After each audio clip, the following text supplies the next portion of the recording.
السلام علیکم ڈیئرز، آج کی ویڈیو لیسن میں ہم سیکھیں گے ورڈ یعنی لفظ کیا ہے یا لفظ کسے کہتے ہیں۔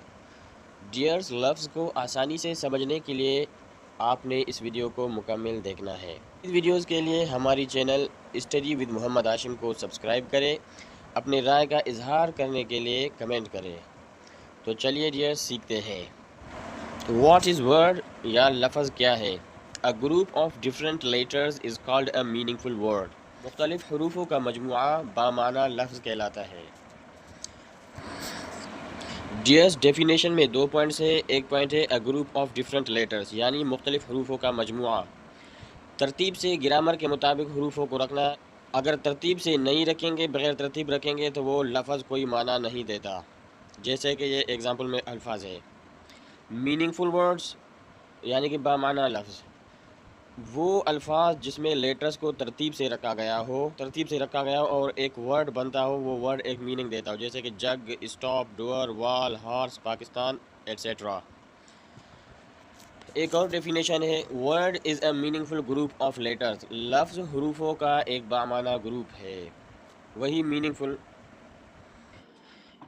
جیسے کہ مثال کے طور پر پاکستان، اس میں 8 حروف ہے، یہاں پر ہم ترتیب سے رکھا ہے PAKISTAN، یہاں نیچے بے ترتیب رکھا ہوا ہے، سیم لیٹرز ہے، لیکن یہ لیٹرز یہ لیٹرز کا گروپ کوئی معنی نہیں دے رہا۔ ڈور یہاں پر ترتیب سے رکھے گئے ہیں، ڈور کا مطلب ہے دروازہ، سیم لیٹرز RDOO، لیکن ان لیٹرز کا کوئی معنی نہیں ہے۔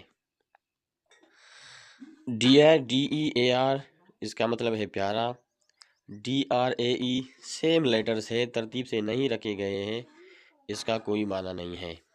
برادر BROTHER برادر کا مطلب بھائی ہے، ان سیم لیٹرز کو ہم بے ترتیب سے رکھا ہے تو یہ ایک ورڈ بھی نہیں بنتا اور اس کا معنی بھی نہیں ہے۔ گرل GIRL گرل کا مطلب لڑکی ہے، ان سیم لیٹر کو بے ترتیب رکھا گیا ہے تو اس کا کوئی بھی معنی نہیں ہے۔ ولیج VILLAGE ولیج کا مطلب گاؤں ہے، سیم لیٹرز کو ہم بے ترتیب رکھا ہے تو اس کا بھی کوئی معنی نہیں ہے۔ کنٹری COUNTRY کنٹری کا مطلب ملک، وطن، سیم لیٹرز کو بے ترتیب رکھا گیا ہے تو یہ ایک ورڈ بھی نہیں بنتا تو اس کا بھی کوئی معنی نہیں ہے۔